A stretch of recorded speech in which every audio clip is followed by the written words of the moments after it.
Good morning, everyone. It is 7 minutes after the hour of 6 a.m. It's Thursday, September 19th, 2019, 50 degrees outside. And I want to welcome you to the KMMS Morning Soapbox with Tom and Shane. And here we are, Tom and Shane. Yes, indeed. Now it seems to be working okay. So I'm not sure what was going on there earlier, but it wasn't doing much of anything. But anyway, we have to record our shows because we're 1,500 plus downloads of our shows. Yeehaw. And pretty Yes. exciting about that. Let's see where we are. We're at 1544, 1,544 downloads of 233 shows. 260 will be a full year of 52 times 5, I guess. But 28 more days and we've been a year. no, Wow, we're a year the end of November. No, I know, but 28 days in that, anyway, yes. Okay. Well, yeah, about 'cause 20, we're 5 days a week. 26 We're not on a days. week. Yeah, 26 days. 26 more shows will be at a year. So Yes. something Ah, like that's that. I don't know. 5 weeks. Yeah, Wow. it's a while. So It's a first week of November. yeah, the final week of November we'll be here a year. So I think we'll be here for that. Well, that's a good thing. It is a good thing. Good thing for us anyway. I'm up for that. I'm up for that too. All right. Well, let's Talk about the weather. There you go, man. All right, the weather. We got to talk about the weather because there's a chance of thunderstorms and showers after 3 p.m. today. A chance of precip is 30% today, so not too bad. You may be dancing in and out of the raindrops here and there, depending on where you live. And but tonight, a chance of thunder showers and thunderstorms. Rain likely after 9 p.m. Patchy fog after midnight, and otherwise mostly cloudy. We got a low of 44 degrees. We've got a chance of precip of 60%, and we're looking for a tenth to a quarter inch of rain, and could be higher during thunderstorms during that part. But that's Thursday night. Friday, rain before noon, then showers possible and thunderstorms afternoon. Patchy fog before 11. And then we're only going to have a high near 50 on Friday. Wow. Chance of precip 90% on Friday. And Friday night, we're going to have rain again. Patchy fog after midnight. Low around 42. And chance of precip again Friday night. 90% chance of precip overnight on Friday. Saturday, a 40% chance of rain, patchy fog before 9, and otherwise mostly cloudy with a high near 58. And Saturday night, partly cloudy, high of, or a low rather, of 42 degrees on Saturday night. Sunday, sunny and a high near 67. And then Sunday night, chance of rain again after midnight, partly cloudy, low around 45. And then for your commute back to work on Monday, slight chance of rain and a high near 65, and the low overnight partly cloudy with a low of 44. So it looks like our forest fires are going to be kept at bay with all of the rain. It was so clear yesterday, Shane. We were driving around, and you could see the mountains clearly, no haze. The rain's pretty well cleaned out the air here. Yeah. And unfortunately for the farmers trying to get their stuff out of the fields, this is not good. But for as far as forest fires and all of that, pretty. I don't remember a time I've lived here in the 26 years I've been here that we haven't had hardly any fires at all. And we had a couple in Yellowstone, and we've had a couple here and there. But they were small ones. They weren't major damage, no homes lost or anything like that. So, amen. Thank you. I appreciate that very much. So, and I guess our texters do too. So, there you go. That's fantastic. We'll see. All right. On this day in history, gosh, a lot of things happened. In 1881, President Garfield died of wounds inflicted by an assassin more than 2 months earlier. And I'm I'm not sure if that's grammatically correct, Shane. The way that's Grammatically. written, yeah, grammatically correct.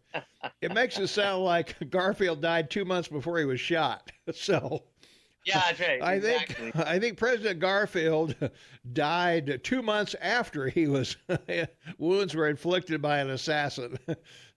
So, And remarkably, like with within 20 years, a second president being assassinated, hmm and of course, after Lincoln was assassinated, they set up the Secret Service to right, protect your presidents. yeah, But it's sort of one of those situations where hmm Chester Arthur becomes president, nothing outstanding. But then the turn of the century heads comes along, and some remarkable people become president. that's right, yeah.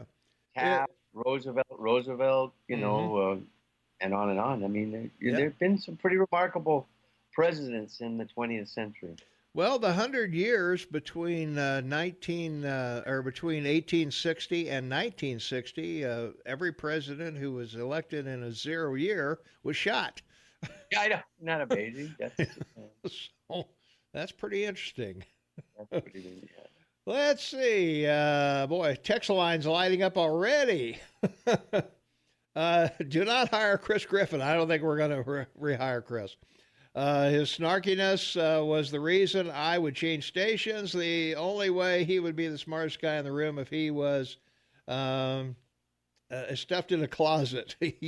You two and Dominic brought me back and kept me listening. Keep up the good work, you two, and I will keep listening. And that's from David. Good morning, Tom and Shane. I spotted an ad on Indeed for a morning host and manager for the station. All I ask is that please, for all that is holy, don't do Chris again. Well, I don't think that's going to be. I don't think that's going to happen. But Yeah, there you yeah, go. well, they're always posting this, and I don't know. They have a hard time finding anybody that wants to A, move to Montana, and B, is qualified to do this. So I don't know. Everybody who's good is working. Everybody who got fired for a reason. I guess so. We just keep Well, hanging in here, you know. I think it's the economics, and Yeah. I don't think it's a matter of people not wanting to come or being hmm qualified to. It's just that it's the station refuses to pay a reasonable, well, Yeah. acceptable wage even. Well, this is a very expensive place to live. I know Dominic struggled when he was here, certainly. Um, so it's not easy to live here in Bozeman. Thankfully, being retired helps. This just pads my retirement.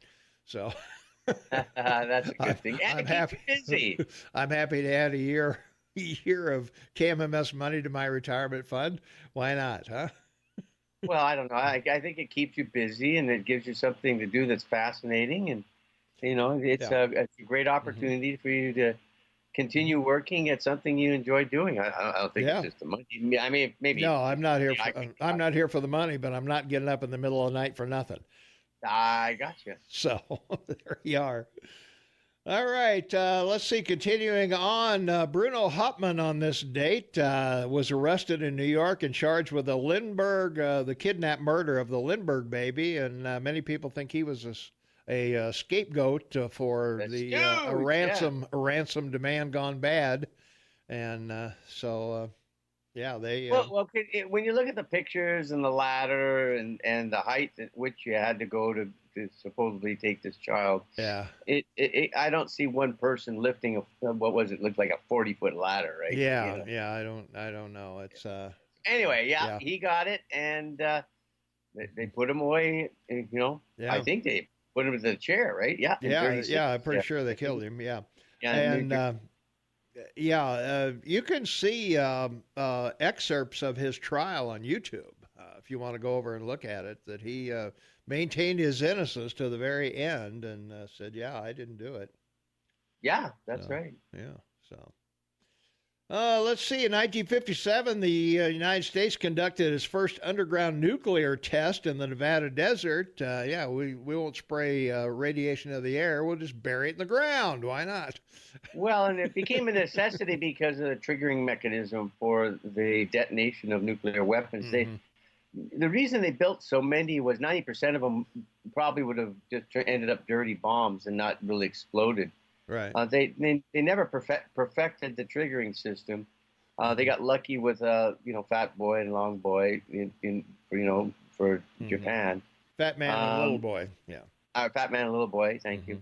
And so the code name for the program was Ivy Mike, and they worked on the triggering mechanism right up until they stopped even testing underground. And to this day, it's still questionable, even as to its effectiveness. Yeah. All right, 1970 on this date, Mary Tyler Moore Show debuted on CBS. In the last 2 or 3 months, I think I was in Vietnam, we finally got TV over there, and we did get the Mary Tyler Moore Show once in a while. So. She was a girl on her own. Yeah. Let's see, it wouldn't have been the Mary Tyler Moore Show. What did we get? Because that was in 1970, and I was there in 66. So what did we watch? I think it was Dick Van. I'm getting confused with Dick Van Dyke. Dick Van Dyke.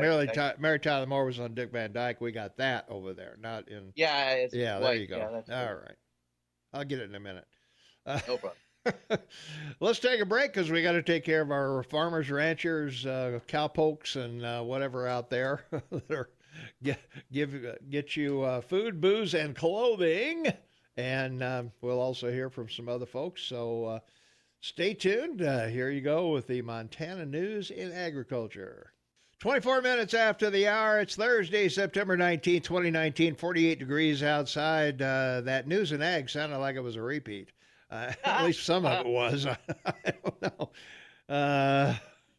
If we didn't have other stuff going on with the streaming and everything else, we don't need repeats of Montana News and Agriculture. So, I don't know. That's why nobody wants this job.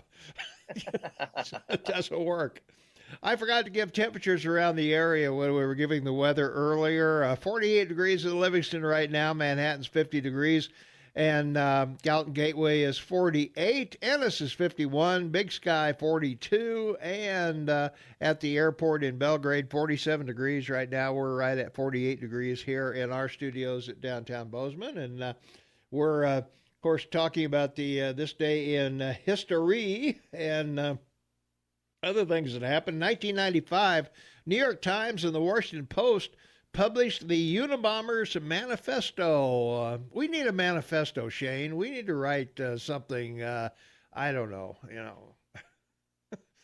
Yeah, we've talked about Mr. Kaczynski before, Theodore, and I don't think he was a native of Montana, was he? No.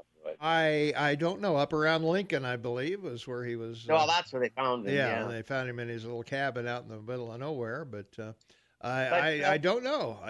But the result of them issuing it, his brother recognized his handwriting and turned him in. Yeah. So it's that simple. It worked. The moral of this story is type your manifesto. See something, say something. That's right. Even if you have to handwrite it. Yeah. Well, in 2001, the Pentagon ordered combat aircraft to the Persian Gulf in response to September 11 terrorist attacks. And with everything going on in Iran, they may be back in the Persian Gulf again.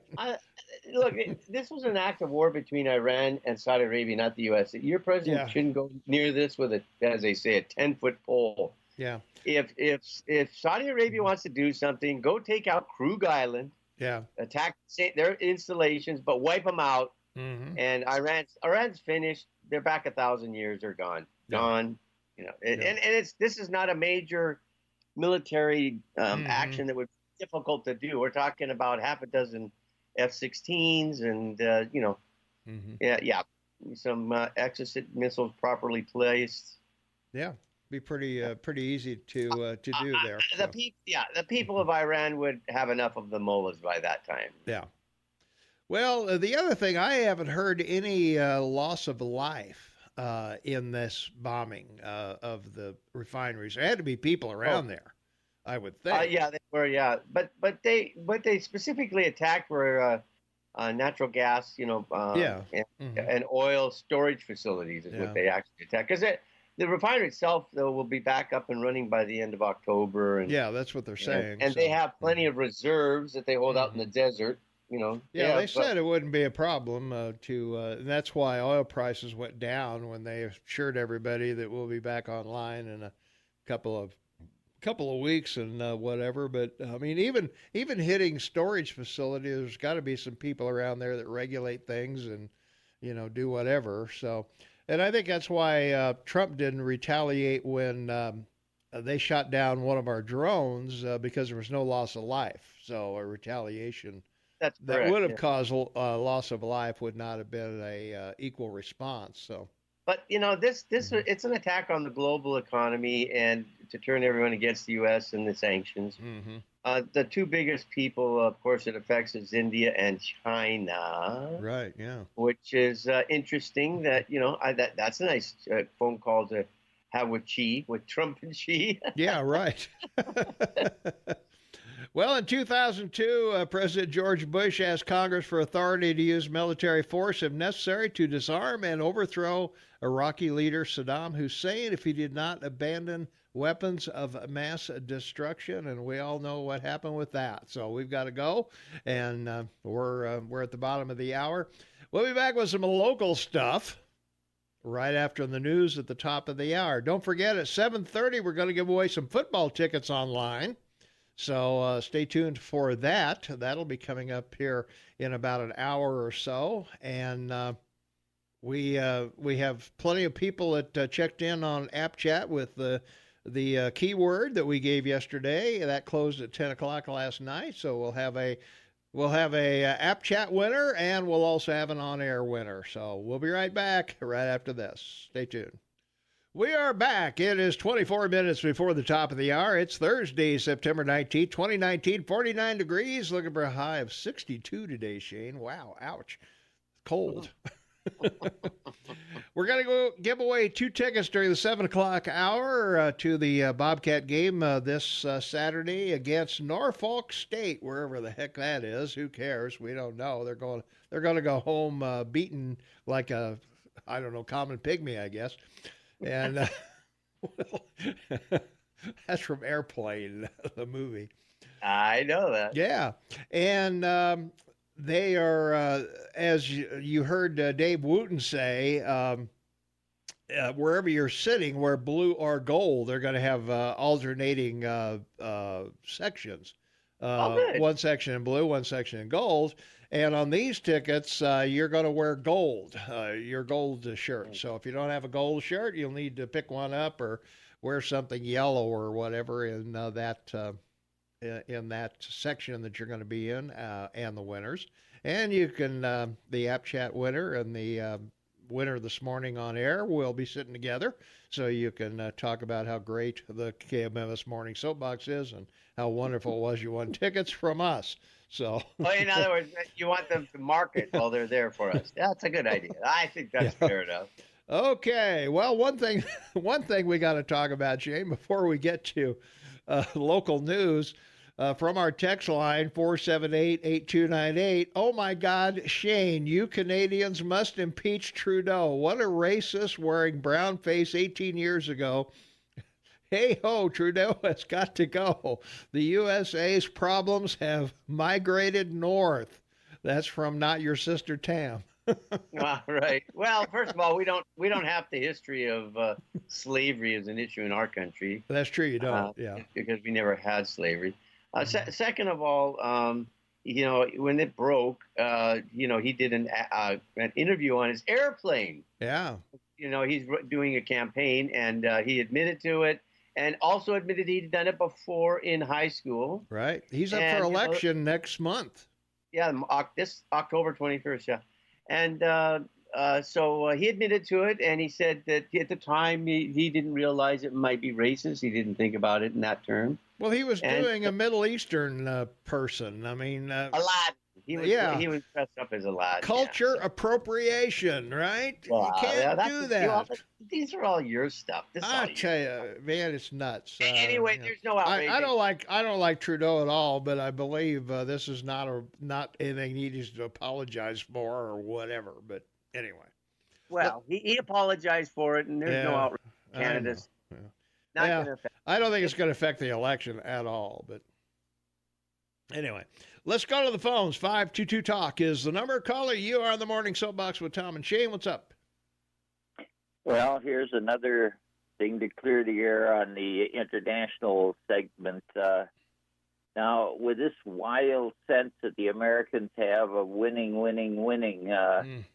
about the only good thing that happened in the Iraqi war was that people now are kind of or quite reluctant to march into Iran because they can see all the ramifications that would come about. It seems that the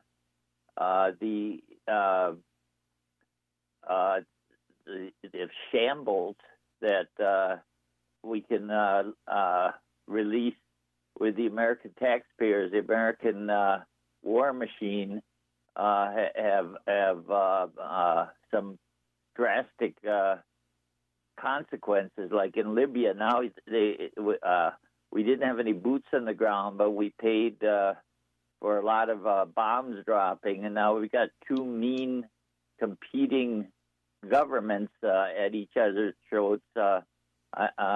War is not a solution. No, it isn't. But when you have people that it's impossible to negotiate with, what's I mean, we put sanctions on them. They're in terrible shape. Their government is, and the population, I believe, Shane, is bulk of it's under 25. Yeah, over 60%. Yeah. Population is 68 and million. Yeah. We have not helped them overthrow their government from within at all. And that's something that we should have done, I think, is let them take command of their country, much like we did in the American Revolution. So, well, speaking of, as I said at the outset, this has nothing to do with the U.S. It's an act of war between Iran and Saudi Arabia. And this is a simple solution, 4 F-16s, take out Krug Island, and you put, Iran back 1,000 years. So that's it. This isn't complicated. And Saudi Arabia could do that. It is complicated for the few people who lose their lives. One life is a precious thing to the person that's living in it. Well, Trump can't have anything. Trump can't have anything to do with this because Iran, first of all, was down to 400,000 barrels a day that they were exporting from 2.5 million.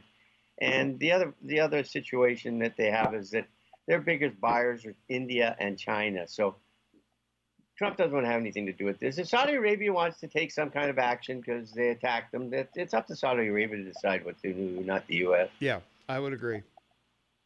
Well, okay, my last statement is there's plenty of things to clean up in our own backyard.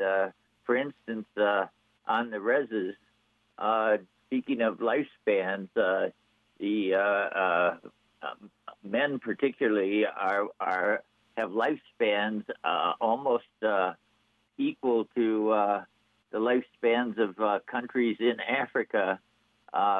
If we were good at technology and medicine, we would be able to figure out why they're so, shall we say, suicidal, that the people and the Indian men in this country are living such short lifespans.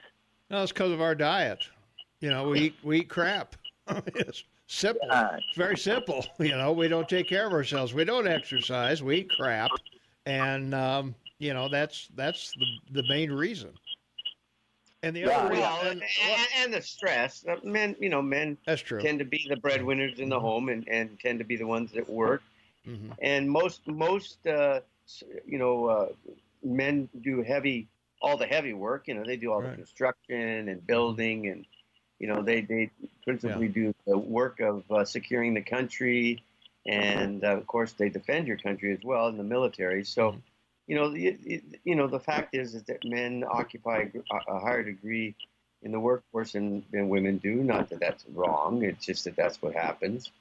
And therefore, they're more inclined to suffer more stress or age quicker. That's all. Well, and the other thing, too, is that we have the most diverse community on Earth of different people from all over the world live here. True. And many times, there are certain diseases that are common in, in certain groups from other countries. Sickle cell anemia is more preponderance in blacks than in whites, and so there's a lot of reasons why, but the main one is our diet and lack of exercise that we just all right. Here's one where Shane with his twinkle fingers can hit the computers on that. Mm-hmm. There are pockets of Mormon communities where the men live longer than the women. It's not simple that men simply die faster than women. Well, that's why I say we have so many diverse groups that there's going to be high levels of aging in some groups and low in others. So there's no answer, because if we were like Sweden, for example, where 90% of the people are Swedish, then we would have something to talk about. But in America, we're all over the place. We're black, we're white, we're Asian, we're American Indian, we're, Eskimos, you name it. They're all here. So. Yeah, well, different strokes for different folks. There we are. Gotta go. Hey, thanks for the call. Appreciate it. All right, we gotta go. We'll be right back right after this. 12 minutes before the hour of 7 a.m. I'll get it in a minute. It's Thursday, September 19, 2019, 48 degrees. There must be somebody out here that knows how to do this job. All right, from our text line, 478-8298. Remember, the government of Saudi Arabia owns the entire 45th floor of Trump World Tower. Okay, good for them. Corn syrup and alcohol, based on our last caller talking about why we die so early. And also, you could also go with opioids as well if you wanted to really go into the weeds on why we don't live as long as some other countries do. So we have a lot there. Yeah. So. Yeah, the average age of death in Hawaii, number one, is 81.3. And then it's California, 80.9. Next state is Connecticut. After that, in Minnesota. New York, oh my goodness, look at that. Yeah. 80 and a half years old. They must be eating okay. I guess, Massachusetts, Colorado.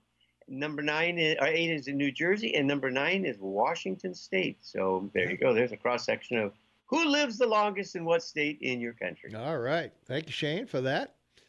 Well, I don't know, Shane. Coming up this Friday at Cooper Park, students including Bozeman High, Montana State, Bozeman Field School. I'm not familiar with the Bozeman Field School, but anyway, Headwaters Academy.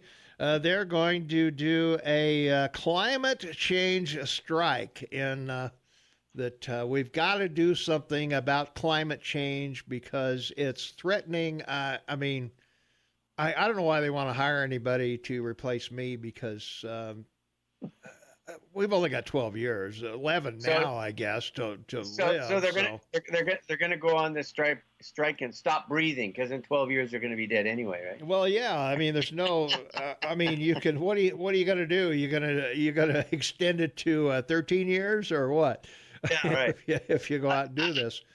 I wonder how many of them are taking a car to this demonstration. Well, yeah, and they'll have their cell phone there and their laptops and, their signs made with petrochemical paint and all that stuff. So I guess we'll see. But anyway, Bozeman marchers will meet at Cooper Park at 1 p.m. and begin walking at 1:30. They will head down Main Street to Bogart Park where they will gather and hear speakers and musicians. I guess they'll people will be singing "Baby It's Cold Outside" and whatever. So I don't know, but they can't use the power grid, so they're going to go through a lot of ever-ready batteries. There you go. Apparently so. Yeah. Oh, So I don't know what they're going to do, but I don't know. It still amazes me people buy into this, but anyway, it's they have for 1,000 years. Well, apparently, the I guess sky is falling. Yeah, I guess if it sounds good, then I don't know. If you're a climate changer, then by all means, show up at Bogart Park, or not at Bogart Park, at Cooper Park, sorry, at 1 o'clock, and march down to Bogart Park. Your little trail of folks downtown, and of course, these are all students who haven't lived very long and don't understand what is happening in the world and where stuff comes from, and how would you like to be without it? So that's kind of where we are. All right, we got to take another quick break. We'll be right back right after this. Minutes before the top of the hour, and Mike McCormick will join us at 7 o'clock, so stay tuned for that. We'll also be giving away 2 tickets to Saturday's football game between MSU and Norfolk State, and we'll be giving those away during the 7 o'clock hour, so get your dialing finger ready, and we will give away 2 by phone, and our algorithm is going to pick folks from our app chat. So we'll give away 2 tickets on the app chat with the keyword that you put in yesterday, and we'll give those away later on today when the computer pulls the names out, and we'll get you over to the football game on Saturday, and you'll be sitting there comfortably in the rain, I think, or whatever. So anyway. With your gold umbrella. That's right. Shane Matavin on the line with me from Vancouver, British Columbia. And let's look at our text from our text line. The only thing worse than ignorant people with no life experience and a platform to speak are the ignorant adults who give them a platform to speak to further their liberal agenda. All we hear about is climate change and AR-15s. They might actually be able to win the election if they could run on something tangible that they could actually do something about. Wow, that's a pretty bold statement. Yeah. Protest, then go get suicide prevention counseling. Since we don't have very long to live, I guess it's, I don't know, we're in deep trouble, so. Let's take a phone call. 522-TALK is the number. Caller, you're on the Morning Soapbox with Tom and Shane. What's up? Is this Tom and Shane? This is Tom and Shane. How you doing? I'm doing pretty good, Tom. Sir. Good morning there, Shane. Well, I feel like I've been vindicated about the UFOs. Well, good. Yeah, you saw that the other night about the U.S. Navy and the Pentagon, right? Yeah, they got a little UFO there floating around. Yeah. They vindicated what I've seen, and I'm so tickled over that because everybody thinks I'm nuts anyway. Well, that's a foregone conclusion. But anyway, yeah, I was really tickled over that because they did come out and say. And then last night on the radio, George Norrie, they had some guests on there, and they were talking about it. Yeah. But I seen them for real, and so I felt like I was vindicated. Well, good. Well, I think you were vindicated when your president started the Space Force. I mean, clearly that's what it's for. It's not. I mean, I know his argument is, that he's doing it to be the first in space with regards to people. Could be Shane. Yeah, I think. Yeah, of course. I think you might be right there. Well, the thing is, they've been with us for a long time. I seen him in Ringling, Montana, in 1967. And they didn't start showing up until after the people on this planet started exploding nuclear weapons. Oddly enough, right? That's right. They didn't start showing up until the U.S. started testing in the desert in New Mexico, and oddly enough, even though the sighting in your state over Great Falls was You over betcha. the nuclear weapon bunkers and the Minuteman missile sites. So they shut them down. They shut them down. You know, and I was up in the tower there at Great Falls. I took my daughter up there at the heart doctor. I flew her up there in plane. And anyway, I went up to my uncle, Buddy Moss. He run Hughes Air West there out of Great Falls, and they took me in the tower. My God, you could see them, you know, and then the jets would take off, the military jets would take off after them, and they'd get within 2 or 3 miles of them, and then they'd disappear off the radar screens. But and clearly they're benevolent, because if they were benevolent, they would have already announced them being here and do whatever they want to do, right? So yeah, why don't the government come right out with it? U.S. Navy did. Now they came out with it and said the videos were UFOs. Well, another signal of this is 2 years ago the Pope in Rome announced that there may be other life in the universe. So everybody's trying to catch up to the story, Clint. Gotta go. Okay. Thanks, well, guys. here's one for you before you go. Real quick. How did Jesus Christ ascend to heaven? What did he ride in, a chariot? There you are. All okay. right. See you. Bye. Right. Spiritually. Well, I don't know. Well, the main reason the government doesn't say anything is we'll have to build a ceiling wall over the United States to keep them out. So we can't afford that. We can't afford the dome. So, all right, we'll be back. Mike McCormick's in the house. We'll be chatting with him about all the things that are going on right after this. And the aforementioned Mike McCormick is in the house as we speak. How you doing, man? Excellent. Doing excellent. Whoa. Yeah, I got you on there. It's always hard for me to hold my breath until I know, yeah. They let me breathe. Morning, Mike. Hey, Shane. Happy Thursday. Yeah. Indeed. Yeah, Mike's the guy every mother wants their daughter to bring home. Oh. There you go. I'm happily married. Thank you. Off the market. No, I meant the type of person that you are. Every mother wants you to bring a Mike home. Every daughter. All right. We're just going to let that one roll. Okay. Happy mornings to everybody. I'm doing great. Good. I'm doing great. Nice to be here at the 7 a.m. slot on a Thursday. We'll see if this one sticks for a while. It's a fluid market. It's a fluid world. And this morning it looks like, the sun is rising, right? We've got an Indian summer here, like we always do. Weather's just ideal for getting out and enjoying things. And in terms of investors, it looks like, yes, summer's continuing. The sunshine, the warmth, the good news is continuing. We got a 1/4 point cut by the Federal Reserve. What does that mean? We've got some problems in the repo market. What does that mean? We'll cover that.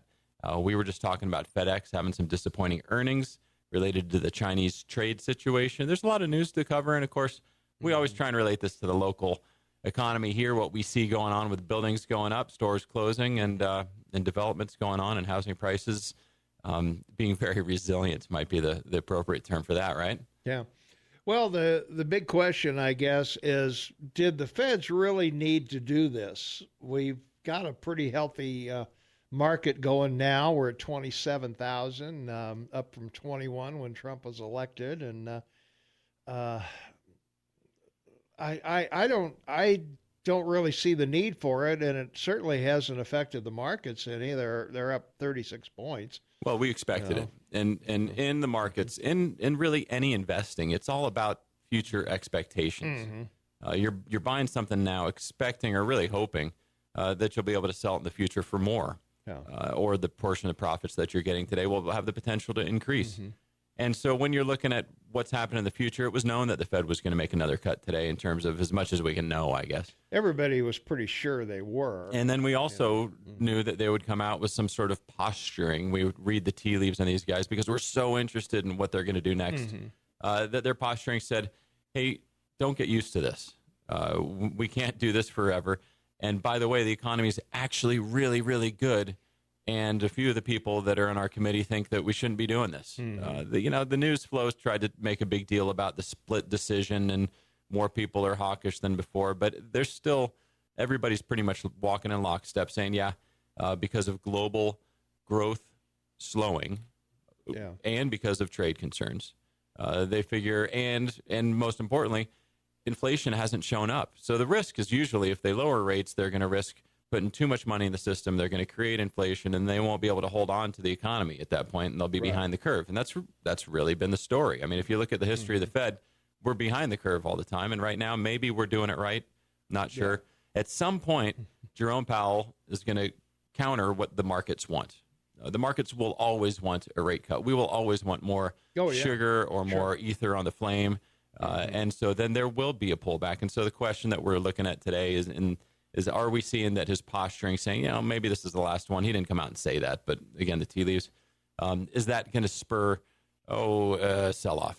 Is that going to be spurring a sell-off? And I do think that there will be a sell-off in the next couple of weeks. If the market doesn't sell off today, it's possible that Trump will do what he did last time after we got our rate cut and escalated the trade war. See that as an opportunity to say, hey, we got some sugar here. Let's take we're going to put a little sour on there. I think he was hoping for a half point at least, which would make the tariffs more tolerable in some cases. Again, I mean, it just makes everything short-term good. It's like getting a second serving of cake. Really, I like to put it in terms of donuts. I love donuts. Donuts, yeah. But if I have two, I've got a sugar headache that really crushes me. It doesn't work out too well. One, I can sort of manage that. But so, everybody wants two donuts at first, and then you realize that you wish you didn't have two donuts.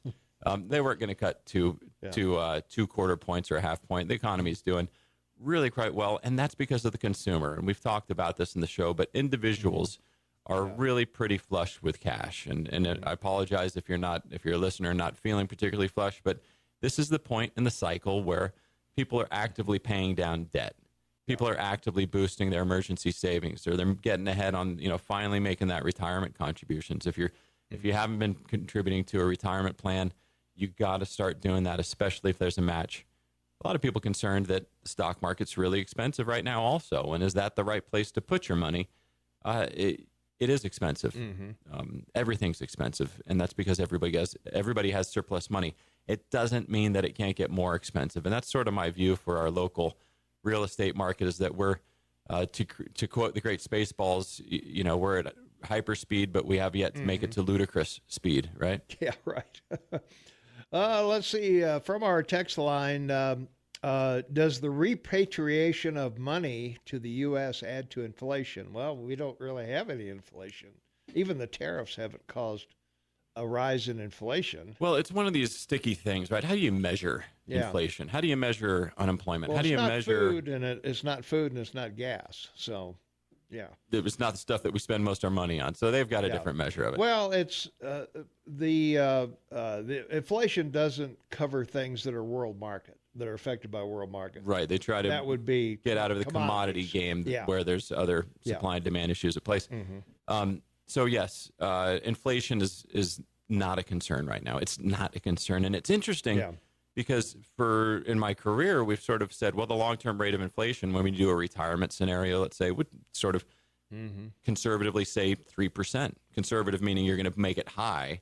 So because we don't want people to run out of money, right? When we build these retirement plans, we try and put these little factors of safety and say, well, it probably won't be worse than this, And so 3% used to be the number. Now we're seeing that in these retirement planning softwares, we're seeing numbers a lot lower coming out because right now we haven't seen inflation. I mean, that's what I'm saying. Right. Even the tariffs haven't inflated. We're going car shopping. Jamie and I are going car shopping, and we don't shop at the top of the market. If you want to go to the top of the market, you can find inflation. Sure. Suburban prices over time have inflated. Yeah. But gosh, if you're looking for just like one of those compact SUV things that's all-wheel drive with a TV screen in it, boy, they're pretty affordable compared to they used to be. And we always talk about socks and T-shirts. We'll see how China disrupts that. But inflation is going to come once we get wage increase, right? Once we put more money in the hands of the individuals out there, we'll continue to boost the economy through our spending, and at the same time, we'll watch people being able to raise prices and sustain that. Sure.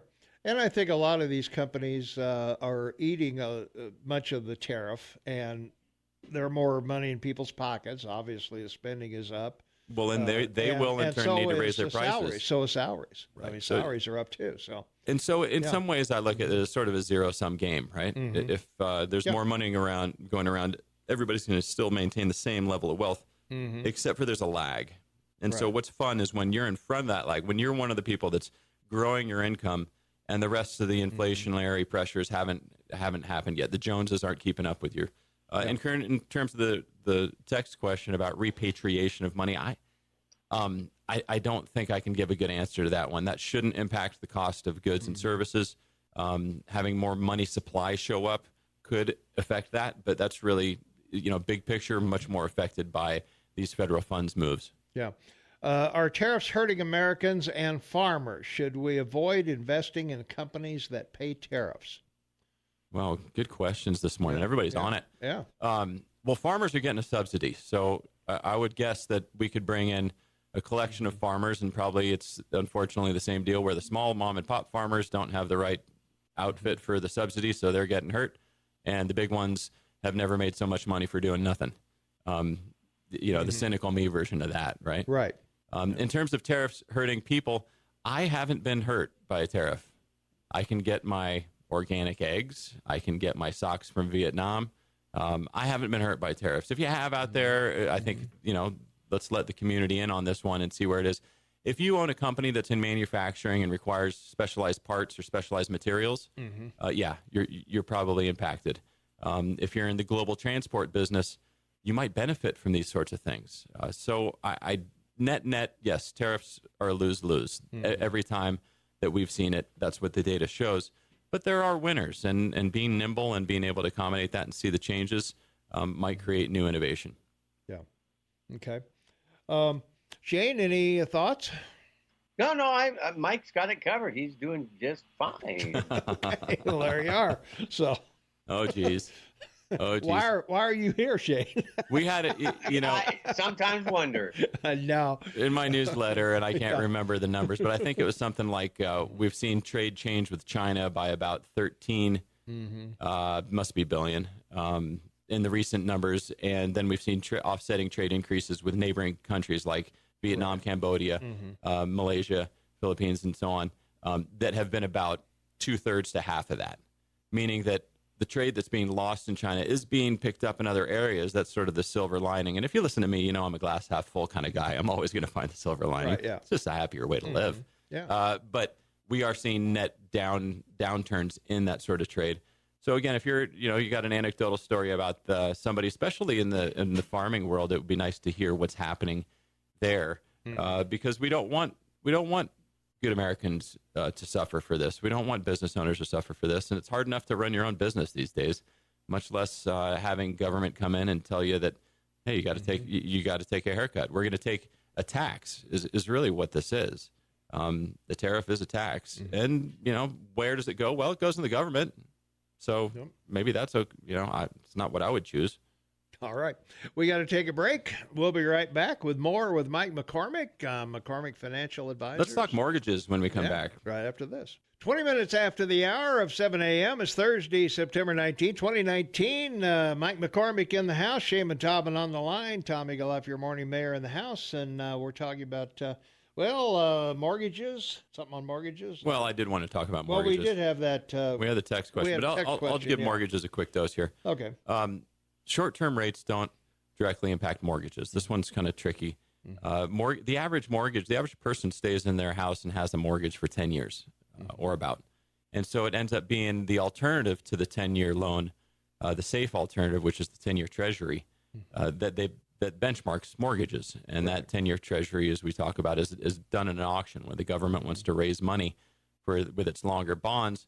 They'll issue a supply out there, and they'll see who wants it. And the resulting rate is determined in an auction.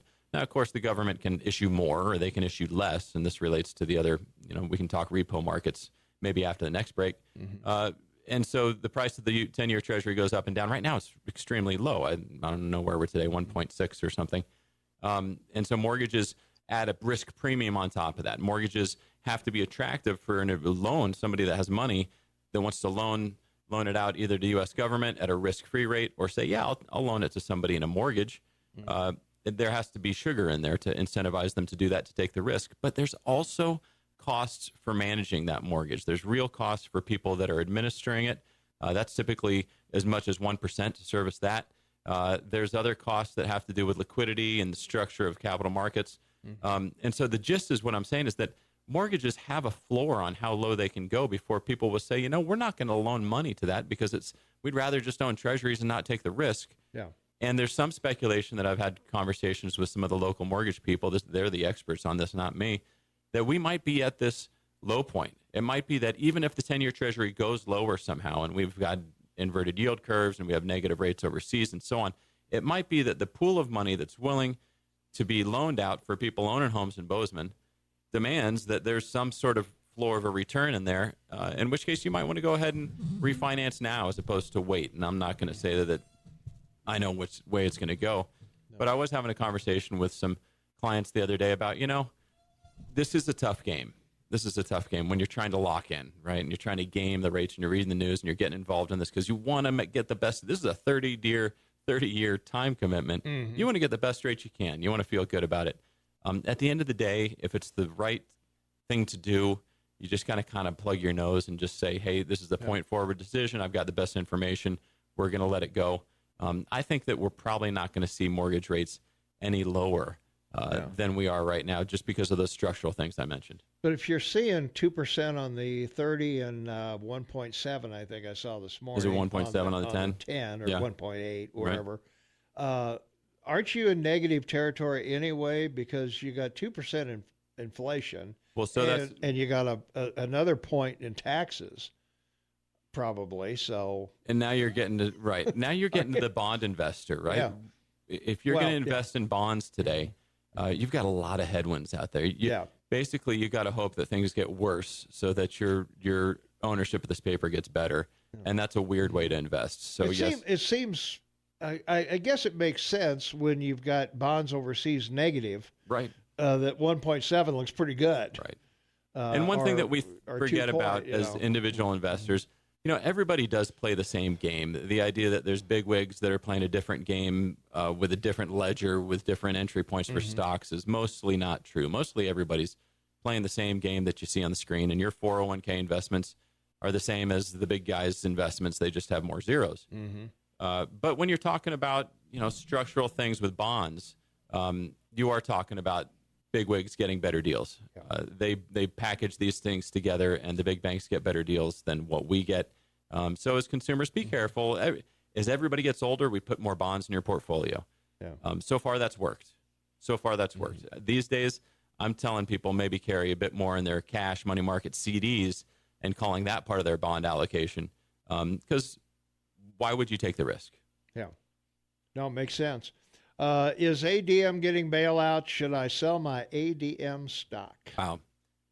So individual stock advice. I'm not Jim Cramer on this one, so disclaimer. You can't hold it against me. Well, I did look. We got this question over the break, so I brought up ADM. It's got a price to earnings ratio of 18. The price to earnings ratio is you're buying a share of a company. Exactly. Right now, it's above. 15. It's above 15. Right. So. To Tom's point, the average S&P long-term PE ratio is about 15 plus. And so when you see PE ratios these days that are close to that, it feels okay. ADM pays a dividend also. I love dividend stocks where you get your risk is being reduced every time you get a check from them. You might have once had $100 at risk. You get a check for 50 cents. You've reduced your risk in that company. I don't want people to trade stocks off of speculation like this. There's too many uncertainties to talk about this tariff thing. You need to be in for the long run, and in this case, if you're talking about these bailouts, I mean, we've had farm subsidies forever, so it's not a new thing. So there's two things. The tariffs are limited in the amount of time we're going to have tariffs. Yeah. Somebody's going to blink. I mean, a company like ADM spends a lot of time getting in and out of markets and building opportunities. And yes, they are global. Yes, they are impacted by tariffs. But flip side, yes, if there's handouts going out, ADM's getting it because they got the best lobbyists around. Yeah. If they're going to lobby, they're going to get the money. Part two on this is... And any suppliers they have, they're going to make sure that they're also taken care of, that they're available, and they're going to... in terms of their squeaky eels have microphones right into the congressional ears. Exactly. So that's the cynical me. But also, this is an inflation hedge right here. We are going to see inflation. That is, there's two risks. One is that things get really hot and inflation goes up. You got to cover that base. Unless this is a huge position in ADM, I suggest that you just let it sit there. It's a good, healthy company. not significantly overvalued. It'll be bumpy with this trade news flow. It'll be up and down. But they're clever people. They've worked around challenges like this before. Yeah, I would say that's, obviously you can't give advice on individual stocks because you don't know the portfolio. Well, it's like would you sell Apple because things are going wrong in China? Well, I think Apple's going to figure out how to get their stuff from somewhere else, and maybe they'll save money in the deal. They just did a $250 million deal with a Kentucky person that makes their glass, Corning. There you go. So yeah, they're looking at alternatives to China already. It's just the job of the business owner. Yeah. I mean, when I was in construction doing development, part of the job is you're hunting for the best deal all the time, all the time, and things change. Yeah, no, that's for sure. So for the listener, Archer Daniels Midland is America's global food processing company, one of the largest commodity trading companies in the world, headquartered in Chicago, Illinois, 270 plants worldwide, and 420 crop procurement facilities for cereal, grains, and oil seeds for use in the development of food. It's a 117-year-old company started by George Archer and John Daniels, and operating income $1.8 billion with 32,000 employees. All right. I think they'll make it. I do have a comment on the stock, but we'll wait till we come back. Okay, we'll do that. All right. Mike McCormick in the house. McCormick Financial Advisors is here, and we're happy to have Mike every Thursday, except next week he'll be here Tuesday. Every day that ends in Y with a few exceptions. Every day he'll be here a day that ends in Y. Next week, Shane and I will not be here Wednesday, Thursday, or Friday. We will be, as they say, on assignment, but we're not going anywhere. We'll be back on the 30th, so stay tuned for that. So we got to duck out of here. We'll be right back right after the news. 24 minutes for the top of the hour. It's Thursday, September 19, 2019. Mike McCormick in the house. Shane Tobin on the line. Tommy Goff, your morning mayor. And, Mike, let's see. Actually, Shane had a point he wanted to make on stock. I just wanted to make an opportunity for the listeners to have an appreciation of the value of a dividend-paying stock. And Archer Daniels is a perfect example.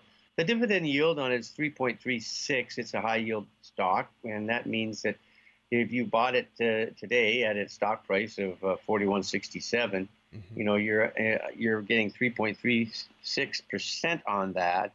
On that stock. So the annualized payout would be $1.40 per share, which reduces its intrinsic value. So if you bought it today, that price of that stock would be $40.30. So as you continue to see the value on the intrinsic side of the stock grow because of the nature of the company, the cost and risk or its intrinsic value that you paid for it keeps dropping, which is a great value. And then, of course, the other benefit that you have is what to do with the cash that you get annually. And you can either buy more with it or you can save it long term. And then, of course, as you retire, it's income. So those are the great advantages of a high-yield dividend stock, and this is a great example. Hear, hear. Hear, hear, hear. And like Shane said, you can choose to get these dividends reinvested or not. And a lot of the stuff in our business talks about how if you reinvest these dividends, you get extra growth, and that's how you achieve your financial goals and dreams. I agree with that. Most of the people that I work with are more in the retirement or pre-retirement phase. And so it's a wonderful thing to be able to get cash because these investors get to keep their portfolio intact. They don't realize capital gains on selling, and they get income at the same time. And so we are looking to design these income portfolios so that they work elegantly in a tax method. Now, of course, if it's an IRA, it doesn't really matter if you're selling something or it's getting a dividend. But like Shane said, and like I said, it's nice to be able to say, you know what, we're going to take a risk on this company, but every time it pays us money back, our exposure is reduced. And so a lot of people might not know that individual stocks, when you purchase them by default, they will refund you the dividends. If you go into a mutual fund by default, it will reinvest. So a lot of times when I acquire a new client, they might have a mutual fund portfolio or stock portfolio. I'll go through and I'll garden if you will, go through their portfolio, and we'll look and see how we can generate some cash and maybe reallocate too. Another way to say is if you don't need the cash, well, but you want to get more conservative, well, hey, it's already built into that too. Yeah. From our text line, 478-8298, Mike, do you believe a recession is possible in the near future? And if so, should I move investments away from stocks and into bonds? Wow. Yeah. Not knowing their portfolio again is kind of hard. Right. But it's a generic yeah. question that's on everybody's mind. Is this recession, right? Right. I get the question once a day. Are we? What do you think? And I'm just some guy in Bozeman, Montana, right? Yeah. So I'm flattered that people would ask me. But I do read a lot. I read a lot. I don't watch the videos too much. That takes too much time. But what I'm reading says that everybody's concerned things are expensive. Everybody's concerned that things have been so good for so long. And my concern is that when everybody thinks something's going to happen, it usually doesn't happen. So if we look at the past recession, the Great Recession, we didn't feel it until there was a lot of signs out there that things were getting bad. So it goes to excess. And I don't think that we are quite at excess yet. And as Tom pointed out, the U.S. is still on top. Yes, we've got really low rates. Yes, we've got relatively slow growth. But it's not like there's another hot spot to go to. If you're going to if you have money, you kind of got to plug your nose and you kind of got to buy some real estate. You kind of got to buy some stocks and yes, beef up your savings. So if you are concerned about your retirement savings, I think that you can move a portion of it, not into bonds. I would say go straight into insured deposits and get that 2% number if you can. I know Schwab's got a 2% money market fund, and I think most of the other platforms do. You have to look for them. They're not going to give you, if you've got a Vanguard portfolio or a Schwab portfolio and you put money in cash, they're not going to give you the good rate without you moving that money into that investment. Say they'll hit you with a fairly. They give you nothing because that's how they make 9% rate. That's actually how they make money. Not giving you money on your cash. They're not doing it nefariously, but it takes a little more work and scour. And the reason why is because we do have a weird thing happening in the rates right now. And so to get an investment-grade corporate bond, you'll go into some bond fund, and there's a whole host of other concerns. Now, don't liquidate the bond funds that you have. I'm not saying get alarmist on this. Yeah. But it's, again, if you're going through and just doing some gardening, maybe put a little safe things together. If you want to be really proactive, this might be the first time in a decade that these alternative investments that we've been pushing into people's portfolios might make sense. They're complicated. I'm not a huge fan of them, but their story is still there. And just be innovative and look at yourself and recognize that your IRAs are probably the last money you're going to access. Yep. And those IRAs are probably going to exist well into your 70s. And so if that means that's a long-term investment, don't be afraid of risk. Risk will be rewarded over the long term. If you get a hot tip, it's probably not right. Yeah. And it's not going to come from me. But thank you for asking and making me feel like maybe I can. Shane might take a stance on this one. Well, Shane will have to wait till after the break. But we'll be right back right after this. And we'll get Shane's input on all this right after this. 14 minutes before the top of the hour. It's Thursday, September 19th, 2019. Mike McCormick, McCormick Financial Advisors in the house. Shane Matobin on the line. And we've got to talk to Shane about stocks. So what do you say, Shane? Well, my big black swan concern right now is that in 2008, the Great Recession, 65% of the American public was invested in the market. It's down 11% to now 54%, which means, less than half, but half the American people missed this move in the market in the last 10, 12, or exactly. 15 years. I like where you're going with it. Including the 11% that got out. And I'd just like to remind everybody that the big thing that happened in 2008, 2009, it was the mortgage-backed securities, and yes, they blamed it on that, and that was the cause of the black swan. But the real concern, the real government concern, why McCain and everybody went back to Washington and they had to come up with this cover story to bail out the banks that didn't need the money and they shouldn't have done it, was one company, American International Group, AIG. AIG had been given the right to take over the management of government retirement funds during the Reagan administration. And they were in the garbage tank. They had to be totally bailed out to save every American person that had worked for the U.S. government for the last 70 years. And if AIG had gone down, every single American retired and living government employee would have been out of their retirement benefits. And, so there's always a cover story when you look back, read about it, and understand really what happened. And so that's the kind of trigger that I have a concern for. I haven't found it yet, still looking. But is there a recession coming? No. The growth rates and the numbers, like Mike says, show it's moving strong. But there's always that one shoe that can drop that you have no understanding and has huge exposure. Yeah. Well, as Shane points out, for the benefit of people who don't know what a black swan is, it's when you have current information and something happens you just didn't see coming. It's surprise. It's a black swan coming in here, and wait a minute, that's not supposed to be here. So, and as Shane pointed out, that's what happened in 2008, 2009. That's what everybody is looking for. Is there a black swan out there we're not seeing? Well, and by definition, we're not going to. Well, we're not going to. Yeah, that's what I'm saying. It could have been this attack on Saudi Arabia. Yeah, and in another age, it would have been, right? Yeah. Right. Well, yeah, but it's even more difficult if Saudi Arabia does retaliate in some major way. So that could be the black swan. So because it'll affect China drastically, and China's on the edge of a massive collapse. I really believe that. Well, that's why they're coming to Washington. Finally, they're gonna sit down and maybe. I don't think we're gonna get them to stop intellectual property theft, but I think we may relax some of these tariffs and get some kind of agreement going that will benefit both parties. Yeah, but even in a capitalist society under Nazi rule, which is what you have in China, you're still going to have a bubble bust. And they have fought off a bust of their bubble and realist. I mean, folks, they're now at 87 million condos and apartments they built standing empty. That they borrowed money for. Yeah. To build. Yeah. Yeah, they built them, and you think these ghost cities are still out there. 20 cities in China that no one lives in. I mean, it's a scary situation there. It's really bad. And as I pointed out, they borrowed money to build those to give people work and to prop up their economy. But well, Chinese growth is still, I believe, at 6%, but that's their number, not ours. Yeah. And I disagree about the Chinese imminent doom. I don't know. I haven't been there.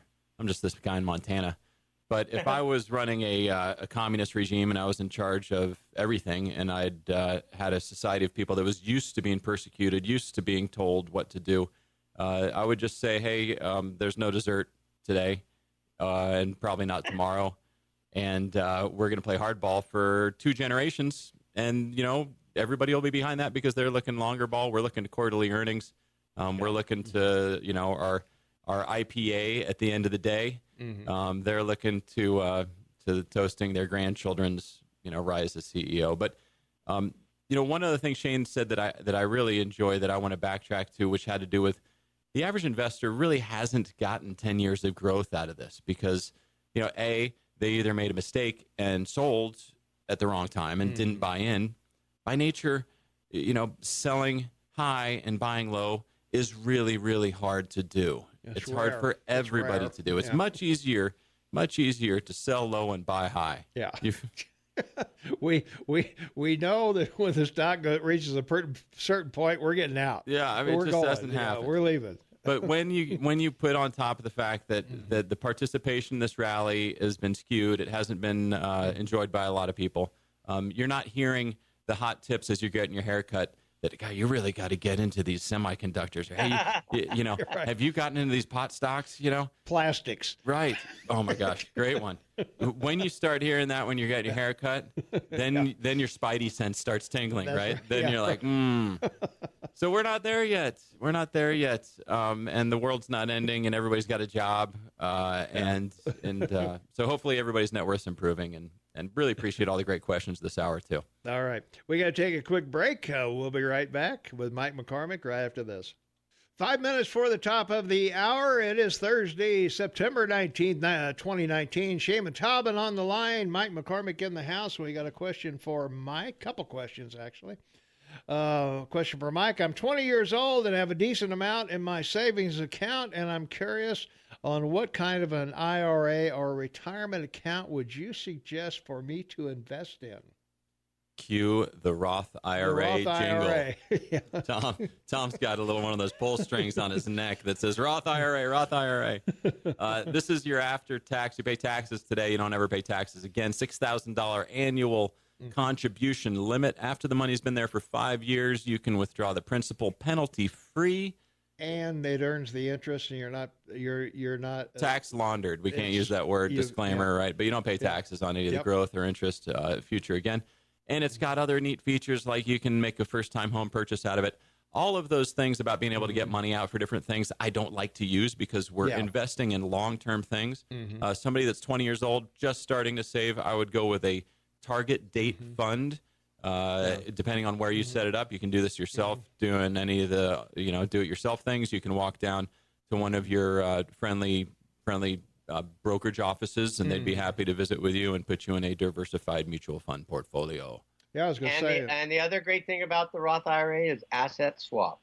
So if you have a brokerage account, you buy a stock in it, it's doing well, and it goes up, and it pays a dividend, you can take it and put it in your IRA Roth and take the cash out tax-free. Advanced Roth moves. That's heavy stuff for a Thursday morning, Shane. That's a big one. Mike, are the CDs online safe? The CDs offered by major firms online, are those safe? Great question. So bankrate.com. Bankrate.com is one of the places that I go. They do a daily survey of who's paying what. A lot of the things that pop up paying the highest are these online banks. They don't have bricks and mortar. They are safe so long as they say FDIC insured or otherwise. Right. So generally, yes. What I suggest people do is you look at the list of who's paying the most and sift down to one that you're comfortable with. Maybe you already have an account with Capital One. They show up on the top a lot of times. Maybe you've got a history of working with another one. Go ahead and sacrifice 1/10 of a point. Go to their online interface. Maybe they've got other services that you're interested in also. That's their goal, right? They're buying your money. They're buying your relationship. This is their version of the free toaster. They want to keep you around. It's the new world. And always have a local banking relationship too, and give them a call. Maybe they can get close. Maybe they can even match it. But having your money local, having somebody you can work with, keeping it in the community as much as possible is always a boon also. Yeah, great advice there. So, yeah, I've got, if you're 20 years old and you put the max year into a Roth, by the time you're 72, if you want to take it out at 72, you'll have a bundle. You'll have close to 100,000, I would say, if you never put another dime in. Depending on what the rate of return is, but the rule of 72. It's going to if you're getting a 7% rate of return, which I think in an aggressive, good, efficient portfolio you can get every 10 years, it'll double. So good job for the 20-year-old saving money. I could go on and on about the young kids. Get rid of the bad debt. And if you're 20 years old, start saving now, but also start. I like people having opportunistic money. Someday you're going to want to buy a house. Someday you might want to start a business. You might want to move. You might want to take some training. Sure. If the worst thing that beginning investors can do is put money into the market and then need it back. Because when they need it back, it's probably less than what they put in. There was a market cycle. They lost a job or lost a source of income. And then they have bad behavior being reinforced. So I want only good, positive behavior, really long-term, never money for this saver out there. And a Roth IRA is just a great way to go. Yeah. Well, the other thing, too, to think about, if you're driving a new car, you're paying $400 or $500. That's 12 months. That's $6,000 or close to it. Yep. Drive a used car. Your but support all of our advertisers and our local car dealers, true. Of course. Of course, yeah. We want you to do that. There's certain steps, right? You got to work your way up. The car dealers want you to be financially healthy and come back and keep buying new cars from them also. Absolutely right. All right. Thanks, Mike. Mike's. Thank you. Thanks, everybody, for the great questions. Thanks, Mike. Have a good week. Thanks, Shane. All right. And Shane and I will be back. We're going to talk about, the stuff going on in the world. We got Iran. We got Horowitz before the Judicial Committee yesterday. and all kinds of things. We got the Climate Change March coming up on Friday, so we'll talk about that as well. So stay tuned. A lot more to come on the KMMS Morning Soapbox with Tom and Shane right after the news. All right, welcome back, everybody. It's 6 minutes after the hour of 8 p.m. It's Thursday, September 19, 2019, 49 degrees outside, and Shane Matobin is on the line with me from Vancouver, British Columbia, as usual, half man, half amazing, and from our text line, Shane, 478-8298, I agree with Mike McCormick. China has a president for life who doesn't care about his people and is in for the long game. Our president bankrupted casino 4 times and doesn't understand economics and doesn't understand trade deficits. China isn't blinking anytime soon. What do you think, Shane? Wrong. Yeah, I would say so too. Otherwise, why come to Washington and sit down and negotiate? That's the short answer, I guess, to that question. But yeah, will we get an agreement that we like? Probably not. Yes, I think. I think the tariffs are going to be the issue that we're going to talk about. Let's kind of rethink that or start over or whatever. I don't think we're going to get anything about intellectual property theft at all. And Xi could stop that in 10 seconds. You know, he just started executing Trump people who do it. Yeah. Well, your president's not going to sign a trade treaty with the country. They need you more than we talked this endlessly. Well, yeah. Look, he's going to get protection on intellectual property. He's going to get protection on wages for workers. He's going to get protection on no barriers. He's going to get a protection on no tariffs that China puts on American products. He's going to get everything he wants, or they can go trade with somebody else because everything the U.S. needs, they can get somewhere else just as cheap. Mm-hmm. Yeah, I'd agree with that totally. I don't think there's any question about that. The only advantage and upside is food, and if he wants to starve his people, that's up to him. Cheap. Mm-hmm. And I mean, they bought the largest pork producing plant in the U.S. Smithens, and they're paying a tariff to get their pork into their own country. So good for them. That's how stupid they are. I mean, really, give me a break. All right, let's go to the phones. 522-TALK is the number. 522-8255. Caller, you on the air. What's going on? Hey, you guys are missing the big story. Okay, what is it? The biggest story in town, and Shane probably knows about it, is Kevin Trudeau wore brown face. Yeah. Oh, yeah, we talked about it. Yeah. We mentioned that earlier. You did? Dang it. Oh, I missed it. But yeah. Oh, that was on NPR this morning, so I've been listening to NPR when I come in because I can't get you guys way out where I'm at. Yeah. Yeah, I think they found a second picture of him too that they reported on earlier this morning. So this guy has a history of blackface. So, and he's up for re-election in October. Yeah. What about the Wayans brothers as white chicks? Remember that movie? Yeah, right. Yeah. That was a good one. It's the Chinese fault. They make all the makeup that people put on, right? Right. Well, that's right. So my other point was that just I've been listening to NPR on the way in because I can't get you guys out where I'm at, and it's interesting to hear the stories, the difference when Obama was in, and how everything was like their skew on things was so more positive, and every story now is like Trump's evil. Oh, Trump wants to lower the emission stuff, and everyone's suing him, and oh my gosh. Yeah, I know. It's everything is negative, and it's like, I have to go to music, and then I can get you guys when I get into town. Okay, cool, good. Anyway, it's just crazy, so you know, there's no outrage in Canada. Yeah, we don't get upset about anything, so it's no outrage here. Well, who cares? It was Halloween, right? Well, that's true. Yeah, Halloween. Yeah. Well, this whole thing, we talked about it earlier. Cultural appropriation. The guy was Aladdin. He wasn't a slave owner. Plus, as Shane pointed out, they don't have a history of slavery in Canada. So, it's not the same thing as doing it here, but yet worldwide, we've set the bar here in America that if you're blackface anywhere, you are a bad person. And the only African Canadians Canada has are from the Caribbean because of the Commonwealth guidelines that permit them to move into any country in the Commonwealth. You can't be blocked if you're in a country of the Commonwealth. African Canadians. Yeah. African Canadians. Yeah, there you are. Yeah. That's what. Hey, so, African Canadians. Yeah, they're all Caribbeans. Yeah. if you're a white South African, are you African American in America? Well, that would be Charlize Theron and the basketball guy who used to be with the Lakers. And, God, what was his name?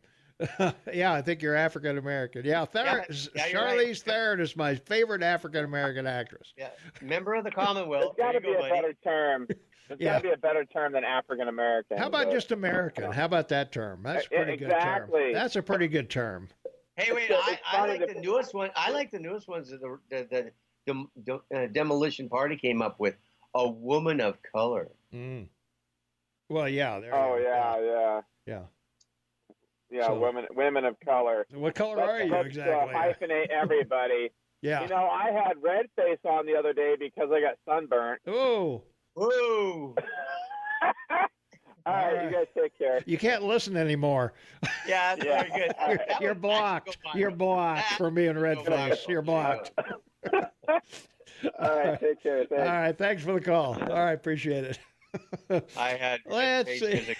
That's great. From our text line, East Indian face. I dressed up like a Jamaican. The score crack in St. Augustine once, joking. So, well, once I think I've told this years ago, but I'll tell it again.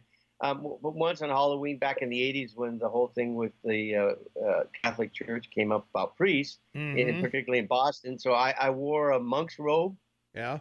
And I rented a fake arm. Yeah. I hung the fake arm inside, and and then I used my free hand. I go around and grab everyone, like wasn't me. Look, see, yeah, can't use it. Wasn't me. Can't blame me. God. Oh, the collar's dead, so you can hang him up. Oh, okay. Oh, that's right. Yeah. Sorry. No problem. Got it. Rang into me. Okay. Let's see. China needs U.S. pork because of Asian swine fever in China. Well, speaking of which, the swine flu is becoming an epidemic in China this year. It's getting close to like several million people with it. So this swine flu, folks, get ready for, because whatever's hitting China, and it's major, it's coming your way this fall. Probably, yeah.